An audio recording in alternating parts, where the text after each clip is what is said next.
Welcome to our channel. నేను మీ లక్ష్మణ్. ప్రపంచవ్యాప్తంగా భక్త Kannappa cinema అయితే ఈరోజు అయితే రిలీజ్ అయింది. అటు మంచు ఫ్యామిలీతో పాటు మంచు అభిమానులు కూడా చాలా ఉత్కంఠంగా ఈ సినిమా కోసం అయితే ఎదురు చూశారు. సో విడుదలైన అన్ని సెంటర్ల నుంచి అయితే పాజిటివ్ టాక్ అయితే వస్తుంది. సో ఈ సినిమాకి రిలీజ్కి ముందే ఎన్నో వివాదాలు మరి ఎన్నో ట్రోల్స్. బహుశా మోహన్ బాబు గారి ఫ్యామిలీలో ఒక సినిమా రిలీజ్ విషయంలో ఇంత పెద్ద ట్రోల్స్ అయితే వాళ్ళు ఎప్పుడు ఎదుర్కోలేదని చెప్పి కూడా మోహన్ బాబు గారు కూడా చూడడం కూడా జరిగింది. సో విడుదల తర్వాత అటు ప్రేక్షకుల నుంచి కావచ్చు, మంచి ఫ్యామిలీ నుంచి కూడా చాలా సంతోషం అయితే వ్యక్తం చేస్తున్నారు. ప్రస్తుతం మనతో పాటు మంచు కుటుంబానికి అత్యంత దగ్గర వ్యక్తి అయిన మా చిట్టుబాబు గారు మనతో పాటు ఉన్నారు. ఆయనతో కూడా మాట్లాడతా సినిమా గురించి మరిన్ని విశేషాలు తెలుసుకుందాం. నమస్తే సార్. నమస్తే. భక్త కన్నప్ప విడుదలకు ముందే ఎన్నో ట్రోల్స్, ఎన్నో అవమానాలు. ఒకటేంటి చెప్పుకుంటూ పోతే మంచు ఫ్యామిలీతో పాటు మంచు అభిమానులు కూడా చాలా వరకు బాధపడిన సందర్భాలు. చాలా ఖర్చు పెట్టి ఈ సినిమా తీశారు. ప్రభాస్, మోహన్ లాల్, శరత్ కుమార్. ఒకటేంటి ఇలా చెప్పుకుంటే పెద్ద క్యూ అయితే ఉంది. సో ఇంత పెద్ద సినిమాని పెద్ద ఎత్తున ట్రోల్ చేసిన తర్వాత మొత్తం మీద సినిమా అయితే రిలీజ్ అయింది. విడుదలైన ప్రతి సెంటర్ నుంచి అయితే పాజిటివ్ టాక్ అయితే వస్తుంది. సో నిజంగా అయితే మంచు వారికి బిగ్ రిలీఫ్ అని చెప్పుకోవచ్చు. సినిమా సినిమా చూసిన తర్వాత మీకు ఏమనిపించింది? ఫస్ట్ హాఫ్ కాస్త స్లోగా ఉన్నా కానీ సెకండ్ హాఫ్ బాగుందని చెప్పి. స్లో అనే మాట కరెక్ట్ కాదు. First half narration. ఇప్పుడు ఇలాంటి సినిమాలు ఏంటంటే ఇలాంటి కథలు మామూలు సోషల్ కథలు వేరు. ఇది చరిత్రకు సంబంధించిన కథ. చరిత్ర తీసి చెప్తున్న కథ. ఈ చరిత్ర అందరికీ తెలుసు అంటే పామరులకు చాలామంది తెలియదు. చదువుకున్న వాళ్ళకి, పండితులకి ఆ కాళహస్తి చరిత్ర ఏంటి, అక్కడ ఏంటి, ఎలా అసలు కన్నప్ప అసలు పేరేంటి, ఇవన్నీ చాలామందికి తెలియదు. ఆ చరిత్రను చెప్పేటప్పుడు కొంచెం ఎస్టాబ్లిష్ చేయాల్సిన అవసరం. టపటపడం వెళ్ళలేము. ఎందుకంటే తెలియని చరిత్ర చెప్తున్నప్పుడు ప్రజలకి అది మైండ్లో నిలబడాలంటే కామన్ మ్యాన్కి నిలబడాలంటే కాస్త అండర్లైన్ చేసి చెప్పాలి. అందువల్ల కొంచెం ఆ నరేషన్ అనే స్కీమ్లో నిదానం అవుద్ది. అంతే తప్పితే స్లో అనే మాట కాదు. అది ఎక్స్ప్లెనేటరీ. ఇప్పుడు టపటపని చెప్పేది ఎక్స్ప్లెనేషన్ చేసేటట్టు లేకుండా ఆ ఎక్స్ప్లెనేటరీ ట్రెండ్లో ఉంటుంది. అందువల్ల అది కొంచెం స్లో అనిపించింది, నిదానం అనిపించింది. ఆ తర్వాత టేక్ ఆఫ్. ఎప్పుడు అంతే, ఇలాంటి కథలు ఎప్పుడు కూడా హిస్టరీకి సంబంధించి మిళితమైన కథ చెప్పేటప్పుడు, చరిత్రతో మిళితమైన కథ చెప్పేటప్పుడు ఎప్పుడు కూడా బిగినింగ్ కొంచెం నరేటివ్గానే ఉంటుంది, ఇన్ఫర్మేషన్గానే ఉంటుంది. ఆ తర్వాత టేక్ ఆఫ్ అవుతుంది. ఏ సినిమా అయినా చరిత్రలో ఏ సినిమాని తీసుకోండి, అలాగ ఉంటాయి ఇలాంటి సినిమాలు. మొత్తం మీద ఈ సినిమా విడుదలకు ముందు అదే మోహన్ బాబు గారు ఎలాంటి ఛాలెంజెస్ ఫేస్ చేశారు? ఎలాంటి ఛాలెంజెస్ ఎందుకంటే మీకు చాలా దగ్గర వ్యక్తులు, వాళ్ళు ఏంటంటే ఏదో మనం కష్టపడి రిస్క్ చేస్తున్నాం. Life and death. విష్ణు అయితే అటో ఇటో తాడో పేరో తెలుసుకుందాం, నా కెరీర్ ఏంటి, వెళ్తే అట లేకపోతే మానేసుకొని ఎడ్యుకేషన్ ఇన్స్టిట్యూషన్స్ తోటి అంత రేంజ్కి వెళ్ళిపోయాడు. అంటే ఈ సినిమాలు తీయటం ఊరినే చిన్న హిట్ బాగుంది పర్వాలేదు ఈ కాదు. వెళ్తే కొడితే కొట్టాలి, మన పర్సనాలిటీ పెట్టుకుని మన పర్సనాలిటీ తగిన క్యారెక్టర్ తీసుకుని చెయ్యాలి. చేసామా కొడితే కొడతాం, లేకపోతే లేదు అన్న అంత రిస్క్ పెట్టుకుని అడుగునే. ప్రాపర్టీలు బ్యాంకుల్లో, ఎక్కడ ప్రైవేట్లో అప్పులు తీసుకోకుండా ప్రాపర్టీలని బ్యాంకుల్లో తన ప్రాపర్టీ, తన భార్య తరపు ప్రాపర్టీ బ్యాంకుల్లో తాకట్టు పెట్టి మరీ పెట్టి తీస్తే ధైర్యం చేశాడు. మోహన్ బాబు ఎంతో కొడుకు భవిష్యత్తు, ఏ తండ్రికైనా కొడుకు పోతారు. ఎంత స్టార్ అయినా తన కొడుకు స్టార్ అవ్వాలని కోరుకుంటాడు కదా. నా కొడుకు తీస్తున్నాడు, కష్టపడుతున్నాడు, స్టార్ కావట్లేదు, సో ఏదో తీస్తున్నాడు, ఎస్ లెట్ అస్ స్టాండ్ అని తను మోరల్గా నిలబడ్డాడు. నిలబడి ఘనంగా కష్టపడి కష్టం. దీన్ని ఈ సమాజం మన ఈ సోషల్ మీడియా వచ్చినాక అతివాదులు మితవాదులు తయారయ్యారు. మితవాదులు ఎంత సవ్యంగా ఒకడు బాగుండాలి, ఇంకోటి బాగుండాలి, ఆ సక్సెస్ని, ఆ ఇన్ఫర్మేషన్ని 10 మందితో జ్ఞానం పంచుకోవాలని వాళ్ళు మితవాదులు. వాళ్ళు పార్ట్ ఆఫ్ సోషల్ మీడియాను ఘనంగా వాడుతున్న వాళ్ళు, గౌరవంగా వాడుతున్నారు. ఇందులోనే ఈ సోషల్ మీడియా ఈ అతివాదులు ఉన్నారు, సన్నాసులు. మోహన్ బాబు గారు అంటేనే కలెక్షన్ కింగ్. అవును. సో ఆయనకంటే ఒక బ్రాండ్ ఉంది. అవును. సో ఆయన ఎప్పుడు జీవితంలో ఎదుర్కోలేని కష్టాలు, అవమానాలు. ఒకటేంటి చెప్పుకుంటూ పోతే సోషల్ మీడియా వేదికగా ఒక ఫ్యామిలీ మీదనే ఈ విధంగా ట్రోల్ చేయడం అనేది బహుశా ఎవరికి లేదని నేను చెప్పాలంటే. మోహన్ బాబు గారు ఒక సందర్భంలో మీతో కూడా బాధపడిన సందర్భాలు ఉన్నాయి. ఆయనకున్న పేరుకి, ఆయనకున్న సర్కిల్కి, ఆయనకున్న రికార్డ్స్ కూడా మనం ఒకసారి వెనక్కి వెళ్ళి చూసుకున్నామంటే మోహన్ బాబు గారికైనా ఇలా జరిగింది అని చెప్పి చాలా సందర్భాలు అనుకున్న సందర్భాలు ఉన్నాయి. ఇప్పుడు మోహన్ బాబు గారు కూడా చాలా సందర్భాల్లో బాధ నాతోటి ఇంతకు ముందు మధ్యలో బాధపడింది, ఇవాళ బాధపడింది. మనం బాధపడినప్పుడు జీవితంలో ఇలాంటి పరిస్థితి చూస్తానని, ఎదురు చూస్తానని అనుకోలేదురా. ఏంట్రా ఒక్కొక్కసారి ఏం చెయ్యాలి మన ఆవేశం వస్తుంది, అణుచుకోవాలి, చూస్తారు ఏం చేయాలి, ఏంటి ఎందుకు ఇలా జరుగుతుంది, ఎందుకు ఇలా చేస్తున్నారు అందరూ, ఇంత పగబడి అని బాధపడ్డాడు పాపం. నాకు ఈ వయసులో ఈ ఏజ్లో ఇంత జీవితం చూసి నాకు ఇప్పుడు ఈ పరిస్థితులు చూడాలా అంత అని కూడా బాధపడ్డాడు. ఇవాళ ఆ సంతోషంతో అబ్బా భగవంతుడు నేను ఆరాధించే దేవుడు కష్టాన్ని ఆశీర్వదించాడు. ఇవాళ అందరి నోళ్ళు మూతపడ్డాయి. ఎవరెవరైతే కించపరిచి అవమానంగానో అసహ్యంగానో అబద్ధాలు ప్రమోట్ చేస్తూ ఏదో పని పెట్టుకుని ఒక కసి ఒక పగ అన్నట్టు మాట్లాడారు. అందరి నోళ్ళు భగవంతుడు మోయించాడు. సంతోషంగా ఉంది. కుటుంబంలో నుంచి కూడా ఈ సినిమా మీద నెగిటివ్ ట్రోల్స్ వస్తాయని ఎక్స్పెక్ట్ చేశారని అన్నారు. అసలు ఇలాంటి ఒక తండ్రిగా ఆ మాట చాలుగా ఒక తండ్రిగా ఇలాంటి పరిస్థితులు బిడ్డ విషయంలో ఇలాంటి పరిస్థితి ఎదుర్కోవాల్సి వస్తుందని నేను కల్లో కూడా ఊహించలేదు. అంతకని ఏమంటాడు. మీరు చూసిన మోహన్ బాబు గారు, మీరు చూస్తున్న మోహన్ బాబు గారు అంటే నేను చూసిన ఎన్టీ రామారావు దగ్గర నుంచి ధైర్యవంతుడు అతను. మోహన్ బాబు ఇవాళ ఎన్నో డక్కా ముక్కలు తిన్నాడు. మోహన్ బాబు ఇవాళ మోహన్ బాబు 3 సార్లు నాకు తెలిసి 3 సార్లు జీరో అయ్యి పైకి లేచి 3వసారి నిలబడ్డాడు అల్లుడు గారి తర్వాత. అప్పటి నుంచి ఇన్స్టిట్యూట్ అట్లా నిలబడిపోయాడు. అంతకుముందు ప్రత్యేక సినిమా తీసినా ఒకసారి ఫుల్ అడుగు చూశాడు.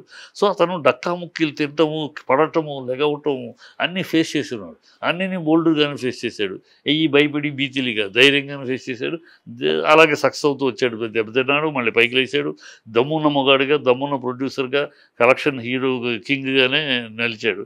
అతనికి ఈ బిడ్డల రోజులు వచ్చిన తర్వాత బిడ్డల్లో అంతటి సక్సెస్ ఏదో డి వచ్చింది, ఇంకోటి వచ్చింది, కానీ తను చూసిన ఒక విజయం, అంతటి విజయం పిల్లలు చూడలేకపోతున్నారు అనేది ఉంది.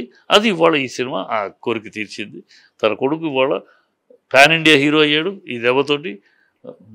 ఆ హీరో మంచు కాస్త స్టార్ హీరో అవుతాడు ఈ సినిమా. రేపు కొన్నాళ్ళు అయినాక ఈజ్ అ స్టార్ హీరో, డెఫినెట్గా one of the star hero అవుతాడు. ఆ రేంజ్లో ఉంది సినిమా, ఆ రేంజ్లో పిల్లాడి పర్ఫార్మెన్స్ ఉంది. సో డెఫినెట్గా ఒక తండ్రిగా నేను ఒక మిత్రుడుగానే ఎంతో సంతోషపడుతున్నాను. ఒక మిత్రుడుగా నా మిత్రుడు కొడుకు ఇంతటి చక్కటి సినిమాలో ఉన్నాడు, నిలబడ్డాడు, ఇంతటి పర్ఫార్మెన్స్ ఉన్న క్లైమాక్స్ చూస్తూ ఉంటే మన విష్ణు ఎంత బాగా చేశాడు పర్ఫార్మెన్సు. ఇంతటి పర్ఫార్మెన్స్ ఇంతవరకు చూడలేదు. విష్ణులో నేనే ఇంతవరకు ఇంతటి పర్ఫార్మెన్స్ ఉందని కానీ ఇంతవరకు చూడలేదు, ఇంత ఉందని కానీ నాకు. కానీ ఇక్కడ ఎంత ట్రోల్ చేసినా కానీ కంటెంట్ బాగుంటే ఖచ్చితంగా ప్రతి ఒక్కరు స్వీకరించాల్సిందే. కంటెంట్ బాగుంటమే కాదమ్మా. అందుకని 3 డీలు అని చెప్పాను. కంటెంట్ తీసుకుంటాం ఒక ఎత్తు అయితే, ఆ కంటెంట్ని డెడికేషన్, డివోషన్, డిసిప్లైన్లో చేయటం అనేది. కొంతమంది కంటెంట్ తీసుకుంటారు కానీ దానికి అంత గీతలు గీసి జాగ్రత్తలు తీసుకుని ఒక డిసిప్లైన్ తోటి చేయటం ఉంది. ఇది హ్యాట్స్ ఆఫ్. ఆ డైరెక్టర్ కూడా ఆదిపురుషులు చేసిన తప్పులు దీంట్లో చేయకుండా, ఆదిపురుషులో కొన్ని తప్పులు చేశాడు, అందరి చేత నిందించబడ్డాడు, అందరి చేత తోలనాడబడ్డాడు. ఇప్పుడు అదే తప్పులు తెలుసుకున్నాడు. మనం ఈ తీసేటప్పుడు మనం ఎక్స్ట్రా తెలివితేటలు కాకుండా దాన్ని ఉన్నది పవిత్రంగా చేయాలి అనేది, ఆ పవిత్రత, ఆ డివోషన్, డిసిప్లిన్ చూపించాడు. అందుకని అన్ని క్యారెక్టర్లు పండినాయి.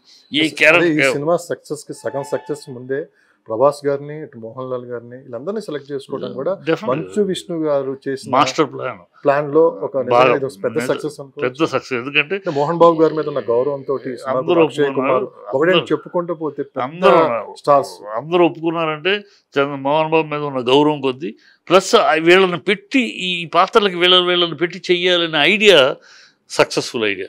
అది విష్ణు ఐడియా, మోహన్ బాబు గారు విష్ణుది ఐడియా. ఆ ఐడియా ఎందుకంటే ఆ పాత్రలు స్పెషల్ పాత్రలు ఆ కథలో, అక్కడతోటి ఆ పాత్ర అక్కడతోటి ఎండ్ అవుతాయి, కంటిన్యూ అవ్వు ఆ పాత్రలు అంతే. అక్కడక్కడ ఆ సన్నివేశానికి వచ్చే కథ ప్రకారం అంతే. అక్కడికక్కడ వచ్చే పాత్రలు ఎవరో ఒకళ్ళు వేస్తే అది మామూలు గుంపులో గోవితాకి వెళ్ళిపోతుంది. అలా కాకుండా అది ప్రత్యేకమైన స్టార్స్ ఇస్తే ఆ క్యారెక్టర్కి ఎలివేషన్ వస్తుంది, ఆ పర్ఫార్మెన్స్ వాళ్ళ యొక్క యాడ్ అవుతుంది సక్సెస్కి. అని మంచి గ్రాఫ్ వేసాడు, మంచి ప్లాన్, అది కమర్షియల్ ప్లాన్, సక్సెస్ఫుల్ గ్రాఫ్, అది వర్కౌట్ అయింది. కానీ ఈ సినిమాలో కొన్ని మైనస్లు ఉన్నాయి. ఈ భక్తి సినిమాల్లో ఎక్కువ రొమాన్స్ సాంగ్స్ ఉన్నాయని చెప్పి. అసలు భక్తి సినిమా కాదమ్మా, తప్పు. అసలు భక్తి సినిమా చూడకుండా మాట్లాడదు.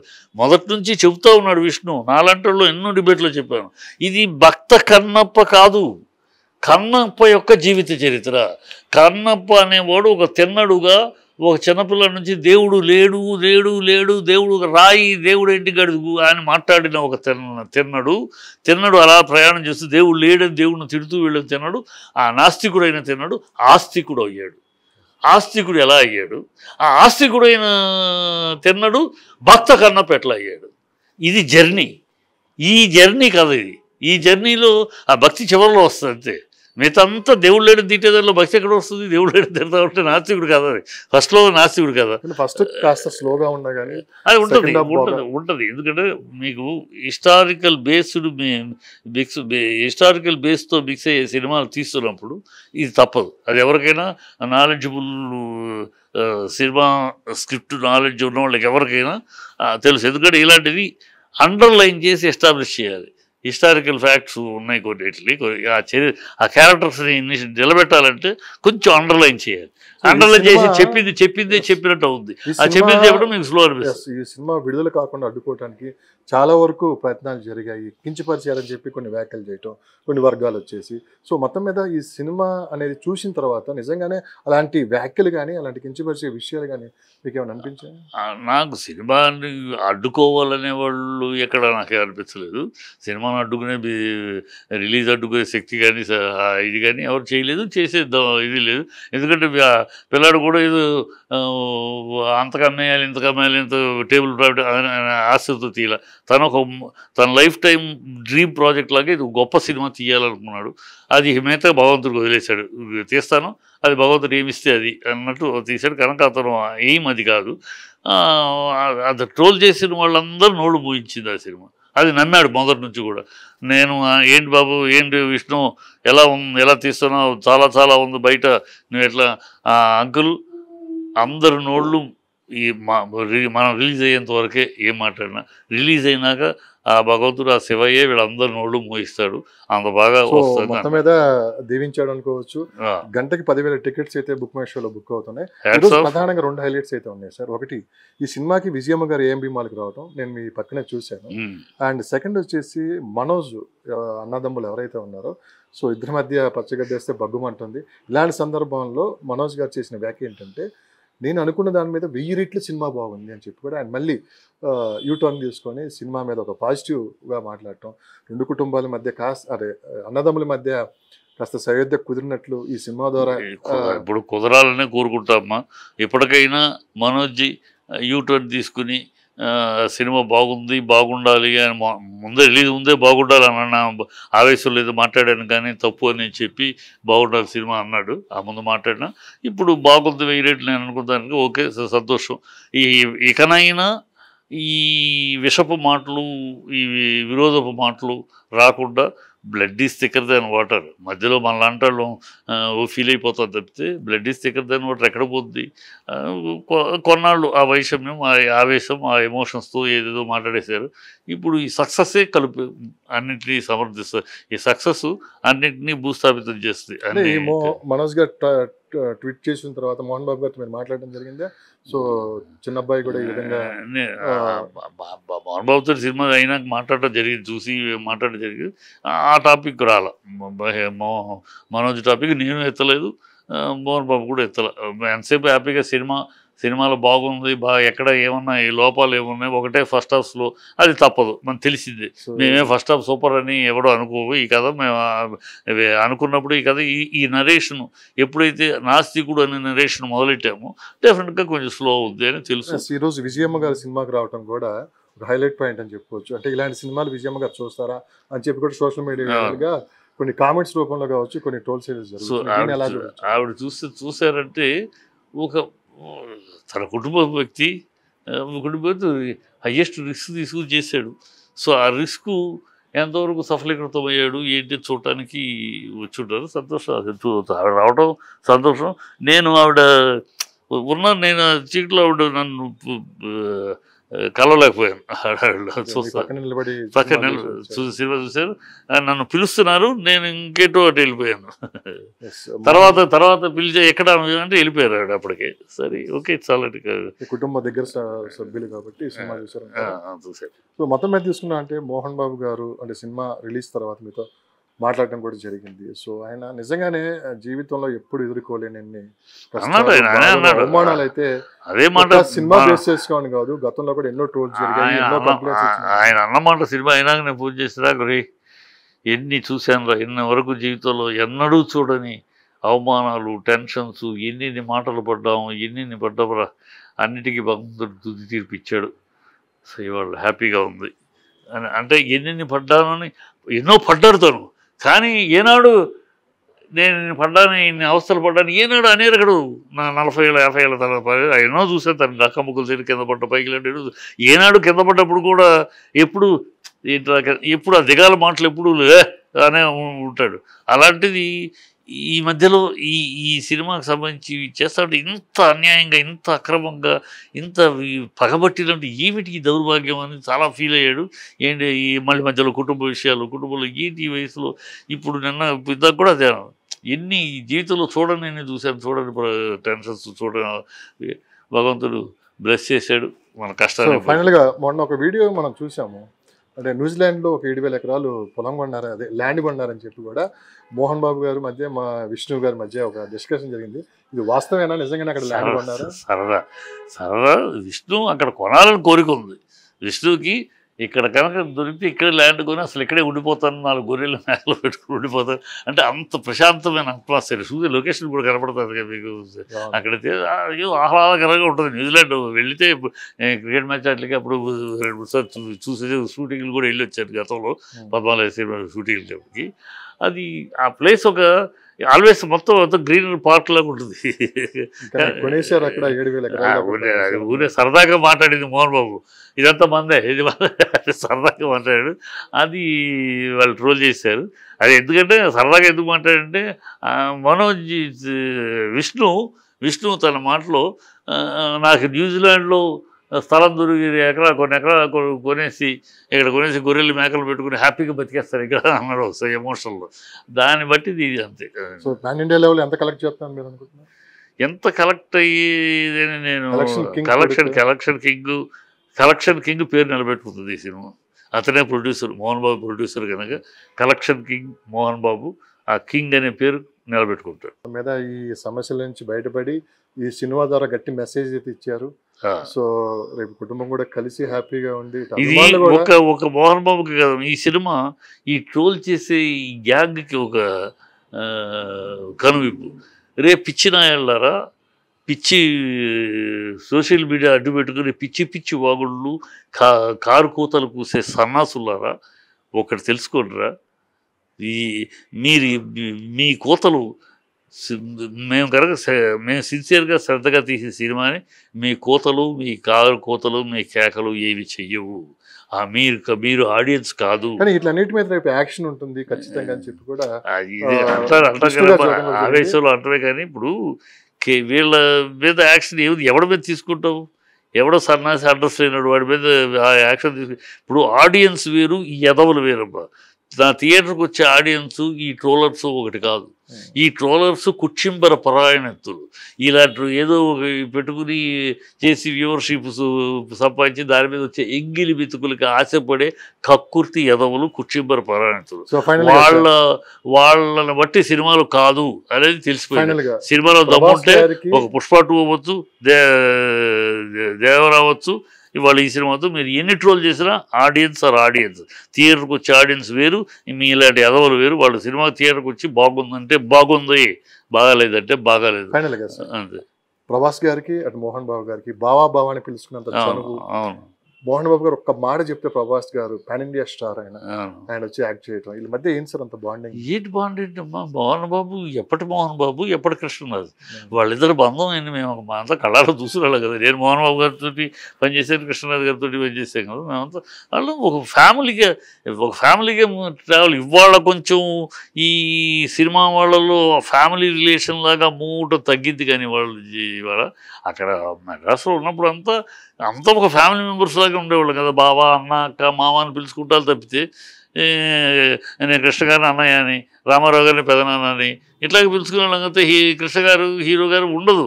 ఆ రోజుల్లో అక్కడ అట్మాస్ఫియర్ అది.